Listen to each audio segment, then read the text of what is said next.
अलैकुम वारहमतुल्लाहि। मैं आपका भाई पास्टर सुफियान बनियामीन आपकी खिदमत में हाजिर हूँ। आप देख रहे हैं सुफियान बीएम यूट्यूब चैनल।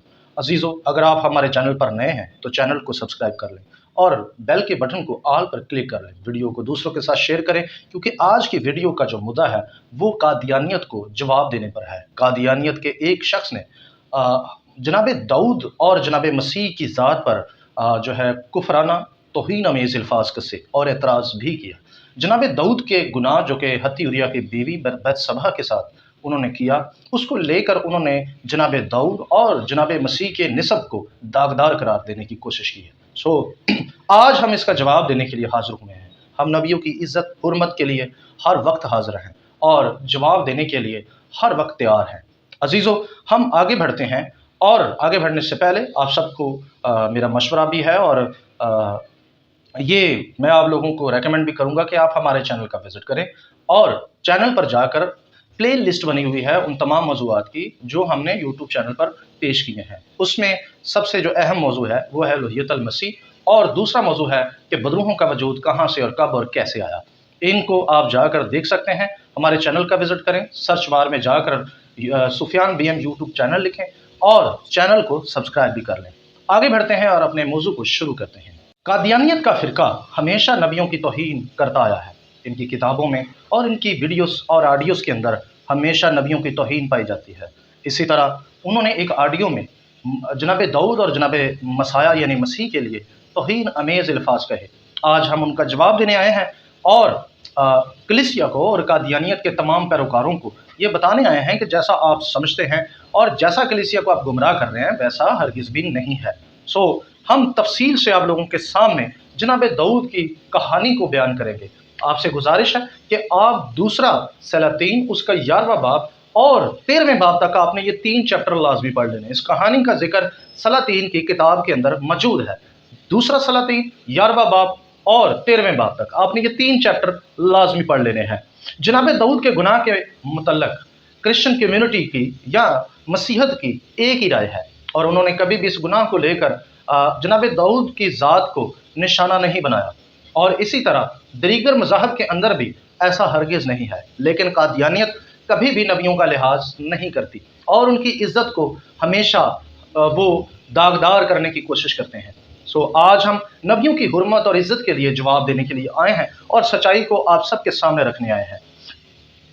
सबसे पहले हमें उस कहानी को और उसके पीछे पस मंज़र को देखने की ज़रूरत है, उसके सियाक़ व शबाब को और यहूदी लिटरेचर को भी देखने की ज़रूरत है। एक बात नोट कर लें कि जिस तरह से कुरान करीम को बग़ैर हदीसों के नहीं समझा जा सकता या जाना नहीं जा सकता, वैसे ही बाइबल को बग़ैर यहूदियत के और बाइबल की हदीसों के बग़ैर कभी भी आप बाइबल को समझ नहीं सकते। एक ख़ास बात कि जब तक किसी भी पादरी को, मौलवी को या कादियानियत के किसी भी उलमा को इब्रानी नहीं आती, तब तक वो बाइबल को नहीं समझ सकता और जब तक उसने मुकम्मल तौर पर जूडाइज़म नहीं पढ़ा वो बाइबल को नहीं समझ सकता। इससे पहले अगर कोई बाइबल पर बात करता है तो उसको हमेशा नज़रअंदाज किया करें और उसको जाहिलों में शुमार कर दिया करें। खुदावंद आप सबको बरकत दे।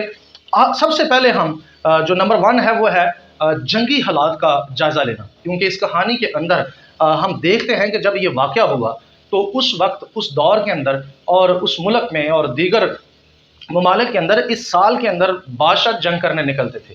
अब बनी इसराइल जंग पर निकली हुई है और हत्ती उरिया भी जंग पर जा रहा है। अजीज़ों, आज मैं जिस किताब से मुआद को लूँगा या जो इसका सोर्स है वो है बाइबल और दूसरा है कबाला ज़ुहार वॉल्यूम नंबर 1 है और उसका सफ़ा नंबर 35, 36 और 37 है। ये किताब है, आप गौर से देख लें। ये किताब हदीसों के लिहाज से इस्तेमाल होती है। ये बाइबल की हदीस मानी जाती है यहूदियों के अंदर और यहूदी इस कहानी की तफसीर या इसकी तशरीह या इसकी वजाहत कैसे करते हैं वो आज मैं आपको बताने वाला हूँ। सबसे पहले नंबर 1, जंगी हालात। बाइबल मुकद्दस में लिखा है कि हत्ती उरिया जंग का हिस्सा है और इस जंग में वो जब जाता है तो एक काम करके वो लाजमी जाता है, क्योंकि कबाला ज़ुहार उसका वॉल्यूम नंबर 1 जैसा कि मैंने आपको बताया है सफ़ा नंबर 35, 36 और 37 में लिखा हुआ है कि जब हत्ती उरिया जंग पर जाता है तो वो अपनी बीवी को तलाक देकर जाता है, क्योंकि यहूदियों में यह कानून राइज हुआ कि जब फौजी जंग पर जाएं तो वो तलाक देकर जाएं। इसकी ज़रूरत इसलिए पड़ी क्योंकि जब बादशाह जंगों पर जाते थे तो उनके साथ जो बनी इसराइल कौम में फ़ौजी होते थे, जब वो उस जंग के अंदर वो फ़ौज हलाक होती या कोई फ़ौजी या जवान मारे जाते तो अक्सर दुश्मन फ़ौज जो है वो जवानों की लाशों को परिंदों के आगे डाल देते या जानवरों के आगे डाल देते या उनके सर काट कर ले जाते या लाशों को दरिया, समंदर और नदियों में बहा देते, जिसकी वजह से उनकी लाशों की शनाख्त करना मुश्किल हो जाता और ये भी जानना मुश्किल हो जाता था कि आया फलाना जवान या फलाना फौजी मर गया है या जिंदा है। बहुत सारी औरतें जिनके शौहर जंग में जाते थे वो ये समझकर आगे शादी नहीं करती थीं कि शायद मेरा शौहर जिंदा है, और वो कई कई साल अपने शौहर का इंतज़ार करती थीं। इसलिए बनी इसराइल में ये हल निकाला गया कि क्यों ना एक ऐसी तलाक ईजाद की जाए, एक ऐसी तलाक बनाई जाए कि जिससे कोई भी औरत अपने हक से महरूम ना हो। इसलिए उन्होंने एक तरीका निकाला, उन्होंने एक तलाक एक एग्रीमेंट के तहत जो है वो जारी की कि जब भी कोई फ़ौजी जंग पर जाए तो एक एग्रीमेंट के तहत वो जाते हुए अपनी बीवी को कोई भी फ़ौजी तलाक देकर जाए, ताकि जब वो वापस आए तो दोबारा से उससे शादी कर सके। लिहाजा बनी इसराइल के अंदर ये सिलसिला आम था और ये राइज था। इसके लिए दोबारा से कहूँगा, कबाला ज़ोहार वॉल्यूम नंबर 1 और सफ़ा नंबर 35, 36 और 37 ज़रूर पढ़ लें। यहाँ वाज़े लिखा है कि हत्ती उरिया ने अपनी बीवी को बेत्सबा को तलाक दे दी थी और वो तलाक देकर जंग पर गया था। नंबर 2, जब वो जंग पर जाता है तो जंग पर वो तलाक देकर जाता है। इसका मतलब ये हुआ कि अब ये उसकी साबका बीवी है, ना कि अब वो उसकी मौजूदा बीवी है, वो साबका बीवी थी। लिहाजा जब नातन नबी आते हैं और वो ये कहते हैं कि तूने उसकी बीवी ले ली, तो इससे मुराद साबका बीवी थी, ना कि उसकी मलकियत थी। क्योंकि जनाबे दाऊद ने जब हत्ती उरिया की बीवी को लिया तो बेत्सबा उस वक्त उसके निकाह में नहीं थी। एक मसला तो ये है। अब हम आगे बढ़ते हैं और एक पॉइंट आप लोगों के सामने और रखते हैं। नंबर 2, यहूदियों के अंदर एक और भी हदीस मौजूद है। इस हदीस के मुताबिक अगर कोई शख्स अपनी बीवी के साथ 3 महीने तक जिनसी ताल्लुकात कायम नहीं करता तो ऑटोमेटिकली डिवोर्स हो जाती है। यहूदी रवियों के मुताबिक और कबाला ज़ोहार की हदीस के मुताबिक हत्ती उरिया ने 4 महीने तक अपनी बीवी को ये हक अदा नहीं किया और हत्ती उरिया अपनी बीवी को जिनसी तस्कीन देने में नाकाम रहा। इसके लिए आप कबाला ज़ोहार वॉल्यूम नंबर 1 सफ़ा नंबर 35, 36 और 37 पढ़ लें।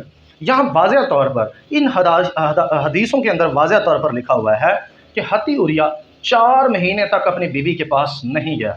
इसका दूसरा सबूत जो वो पेश करते हैं वो ये है कि हत्ती उरिया की बीवी हत्ती उरिया से हामला नहीं होती। बाज़ रब्बी तो इस पर यह भी कहते हैं कि दरअसल हत्ती उरिया नामर्द था, क्योंकि 4 महीने तक उसकी बीवी उसके पास रहने के बाद भी वो हामला नहीं होती। इसकी तीसरी वजह वो ये बताते हैं कि हत्ती उरिया को जब दाऊद बुलाता है तो असूल के मुताबिक उसको अपने घर जाना चाहिए था, क्योंकि फ़ौजी जब जंग से वापस आते थे तो वो अपनी बीवी के पास जाते थे और उससे दोबारा अहद करके उसको अपनी मलकियत बनाते थे और उससे मुबाशरत करते थे। लेकिन हत्ती उरिया ने ऐसा नहीं किया। जनाब दाऊद ने कहा भी कि जा तो अपने घर और वहाँ खा पी और अपनी बीवी के साथ मुबाशरत कर, लेकिन वो नहीं जाता। जबकि वो आगे से ये कहता है कि ये कैसे हो सकता है कि बनी इसराइल के तमाम नौजवान बाहर मैदान में हैं और वह जंग के हालात में हैं और सब इस जंग का हिस्सा हैं और मैं घर जाऊं, खाऊं, पीऊं और मतवाला होकर अपनी बीवी के साथ मुबाशरत करूं। तो वो ये बहाना लगाता है और दूसरे दिन भी दाऊद उसे खाने को देता है, पीने को देता है और वो खाता है, पीता है, मतवाला होता है, लेकिन सिर्फ एक काम नहीं करता कि वो अपने घर नहीं जाता। इसका मतलब ये हुआ कि पहली बात जो उसने कही थी कि मैं खाऊंगा नहीं, पीऊंगा नहीं और मतवाला नहीं हूँगा क्योंकि मेरे हम कौम जो हैं वो सारे मुसीबत में हैं, जबकि यहाँ दाऊद के महल में वो खाता भी है, पीता भी है और मतवाला भी होता है और सिर्फ एक काम नहीं करता कि वो अपने घर नहीं जाता। रबियों का यहाँ पर यह कहना है कि हत्ती उरिया यहाँ से साबित होता है कि वो औरत से दूर रहता है, औरत के पास नहीं जाता, जिससे साबित होता है कि उसे कोई मर्दाना प्रॉब्लम थी जिसकी वजह से वो अपनी बीवी के पास नहीं जाता। जैसा कि मैं पहले भी कह चुका हूँ कि ये भी नतीजा निकाला जाता है کہ اس سے 4 ماہ کے اندر، اس کی شادی کو 4 ماہ ہو چکے تھے، 4 ماہ کے اندر اس سے کوئی بھی اولاد پیدا ہونے کے چانس نہیں ہوتے، یعنی وہ اپنی بیوی کو حاملہ کرنے میں ناکام رہتا ہے۔ جبکہ دوسری طرف جب بیتسبا داؤد کے پاس آتی ہے تو بیتسبا فوراً حاملہ ہو جاتی ہے، جس سے ثابت ہو جاتا ہے کہ حتی اوریا میں کوئی مردانہ مسئلہ تھا، وہ اپنی بیوی کو جنسی تسکین دینے میں ناکام تھا۔ یہ یہودی روایت ہے کہ اگر کوئی مرد جنسی تسکین دینے میں ناکام ہو یا اپنی بیوی کے ساتھ جنسی تعلقات اس کی مرضی کے خلاف اس کے ساتھ نہ قائم کیے جائیں تو وہ ایٹومیٹکلی اس کی شرع سے یا اس کے عہد سے نکل جاتی ہے اور وہ اس کا حقدار نہیں رہتا یا وہ اس کی بیوی نہیں رہتی، ایٹومیٹکلی نیچرلی طور پر ڈیورس ہو جاتی ہے۔ سو لہٰذا یہ بھی ایک پرابلم تھی۔ ہم آگے بڑھتے ہیں اور تیسرے پہلو کو بھی دیکھتے ہیں۔ تیسرا مدعا یہ ہے کہ جناب داؤد کو موت کی سزا کیوں نہیں ملی۔ یہ بڑا دلچسپ نقطہ ہے۔ اس پر حدیثیں یہ کہتی ہیں کہ جناب داؤد کو موت کی سزا نہ ملنا اس بات کی شہادت ہے کہ جناب داؤد کا گناہ اس نوعیت کا نہیں ہے جس نوعیت کا زنا کاروں کو اس کی سزا ملتی ہے۔ بے شک جناب داؤد نے یہ زنا کیا تھا، لیکن اس زنا کے گناہ کو یا اس کا ازالہ کرنے کے لیے تو ریت میں کچھ کوٹیشن موجود ہیں۔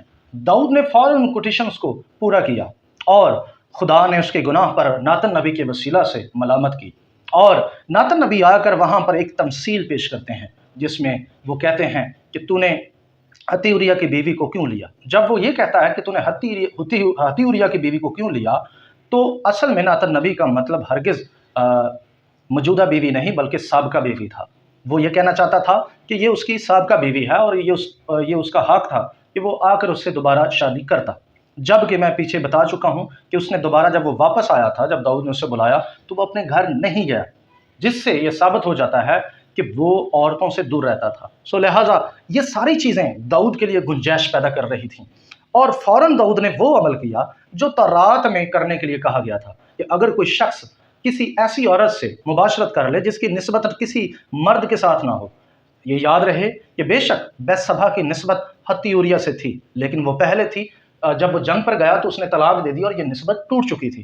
اب حتی اوریا کی بیوی بیتسبا جو تھی وہ بغیر کسی مرد کے نسبت کے تھی، اس کی کسی بھی مرد کے ساتھ نسبت نہیں تھی۔ سو لہٰذا جب داؤد نے حتی اوریا کی بیوی کو یعنی بیتسبا کو لیا تو اس وقت وہ کسی بھی مرد کی شریعت میں نہیں تھی یا کسی کے نکاح میں نہیں تھی۔ ایک حوالہ آپ لوگوں کی نظر کرتا ہوں، خروج کی کتاب اس کا 22 باب آیت نمبر 16 اور 17۔ یہاں لکھا ہے اگر کوئی آدمی کسی کنواری کو جس کی نسبت نہ ہوئی ہو پھسلا کر اس سے مباشرت کرے تو وہ ضرور ہی اسے مہر دے کر اس سے بیاہ کرے، لیکن اگر اس کا باپ ہرگز راضی نہ ہو کہ اس لڑکی کو اسے دے تو وہ کنواریوں کے مہر کے موافق اسے نقدی دے یا اس سے شادی کر لے۔ یہ دو باتیں ہیں۔ اگر اس سے شادی کرتا ہے تو بھی مرد کی بچت ہے، اور اگر اسے مہر مانگا جاتا ہے تو وہ مہر دے کر وہ اپنی جان چھڑا سکتا ہے۔ یہ بھی ایک یہاں پر وہ مدعا رکھا ہوا ہے۔ اور اگر عورت کہتی ہے کہ نہیں جی مجھ سے شادی کی جائے تو مرد اس سے شادی ہی کرے گا، یعنی یہ عورت پر منحصر ہے۔ عورت کو یہ کہا گیا ہے کہ جیسا وہ ان دو چیزوں میں سے چاہتی ہے وہ کر سکتی ہے۔ اب جناب داؤد کیا کرتے ہیں؟ جناب داؤد جب دیکھتے ہیں کہ اب حتی اوریا کی وہ ڈیورس ہو چکی ہے تو اب وہ بیتسبا سے نکاح کر لیتے ہیں، اس سے شادی کر لیتے ہیں، کیونکہ وہ حاملہ بھی ہو چکی ہے۔ اس سے جب وہ شادی کر لیتے ہیں تو خدا اس کو سزائے موت نہیں دیتا، وہ سزا نہیں دیتا جو ایک زنا کی ہے۔ اس کا سب سے بڑا جو ریزن یہ ہے کہ بائبل مقدس میں بہت سارے ایسے حوالہ جات ملتے ہیں جس سے یہ ثابت ہوتا ہے کہ زنا کاروں کو موت کی سزا دی گئی، لیکن یہاں پر ویسی سزا امپلیمنٹ نہیں کی گئی، بلکہ یہاں معاملہ کچھ مختلف ہے۔ یہاں سزا کو تعین کرنے کے لیے ساری کنڈیشنز کو دیکھا گیا اور ویسی ہی سزا رکھی گئی جیسی بنتی تھی۔ سو لہٰذا داؤد کو سزا ضرور دی گئی لیکن سزائے موت نہیں، جبکہ داؤد نے خود کہا یہ واجب القتل ہے، جبکہ داؤد کو خود بھی اس چیز کا علم نہیں تھا کہ میری سزا اب کیا بنتی ہے۔ اس کو یہی لگا کہ جیسے یہ گناہ مجھ سے ویسا ہی ہوا ہے جیسے عام لوگ کرتے تھے۔ لیکن بعد میں جب آپ زبور 94 پڑھتے ہیں آیت نمبر 17 تو وہاں پر داؤد اس بات کا اقرار کرتا ہے، جب اسے علم ہوتا ہے تو وہاں لکھا ہے کہ اگر میرا خدا میری مدد نہ کرتا تو میں عالم خاموشی میں چلا جاتا۔ عالم خاموشی جہاں پر لفظ اردو میں ترجمہ کیا گیا ہے، وہاں عبرانی میں لفظ دوما ہے، اور دوما ایک فرشتہ ہے جو کہ لوگوں کی جان نکالتا ہے یا انہیں عالم رواح میں لے کر جاتا ہے۔ تو اصل میں داؤد نے یہ کہا کہ اگر خدا میری مدد نہ کرتا تو دوما مجھے سزا دیتا، وہ مجھے مار دیتا، وہ مجھے عالم رواح میں لے جاتا۔ یعنی خدا نے اس کو بچایا، خدا نے اس کو موت کی سزا سے بچایا۔ کیوں بچایا؟ کہ اصل میں یہ گناہ اس نوعیت کا نہیں تھا، یا اس نوعیت کا تھا بھی تو داؤد نے توریت کے مطابق عمل کر کے فوراً سے معافی بھی مانگی اور فوراً سے اس نے بتشبہ سے شادی بھی کر لی۔ سو لہٰذا داؤد کو دو باتوں کی سزا ملی کہ اس نے کسی کی سابقہ بیوی کو لیا، اس نے حتی اوریا کو سازش سے قتل کروایا۔ یاد رہے کہ اس قتل کی نوعیت بھی وہ نہیں جیسی عام قتل کو لیا جاتا ہے، اس کی نوعیت بھی کچھ اور ہے۔ کبھی بھی مجھے وقت ملا تو میں اس قتل پر بھی آپ لوگوں کے سامنے وضاحت پیش کروں گا، لیکن یاد رہے کہ اس قتل کی سزا بھی ویسی نہیں بنتی جیسی دوسرے جو ہے وہ خون کے یا قتل کے کیسز میں ہوتی ہے۔ سو یہاں بھی ایک مدعا جو ہے سامنے آتا ہے اور یہ پتہ چلتا ہے کہ جناب داؤد کی جان یہاں سے بھی بچ جاتی ہے۔ چوتھے نقطے میں ایک اہم اور بات دیکھتے ہیں، کیا جناب مسیح کا نسب زنا کا نتیجہ ہے یا ایک شادی شدہ میاں بیوی سے ان کا نسب ہے؟ سو اس کو دیکھنا بھی بہت ضروری ہے۔ عزیزو، جو قادیانیوں کا اعتراض ہے وہ یہ ہے کہ جناب مسیح کا نسب زنا کا نتیجہ ہے، تو بڑے غور سے آپ دوسرا سیموئیل 11 باب سے لے کر 13 باب تک اس کہانی کو پڑھیں۔